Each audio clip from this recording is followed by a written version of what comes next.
Hindi PO ako ang nasasabing girlfriend. Iyan ang naging pahayag ng actress-vlogger na si Ivana Alawi sa kanyang recent Facebook post kung saan binigyang linaw niya ang mga umano'y issue tungkol sa kanya.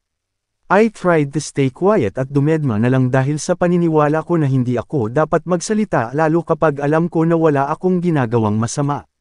But because of the false accusations and hurtful words that are being thrown to my mom and Mona, kinailangan ko nang linawin ang mga bagay, saad niya sa kanyang post. Hindi PO ako ang nasasabing girlfriend ni Mayor Albi Benitez. I met him when I had work in Bacolod. He was very accommodating and friendly.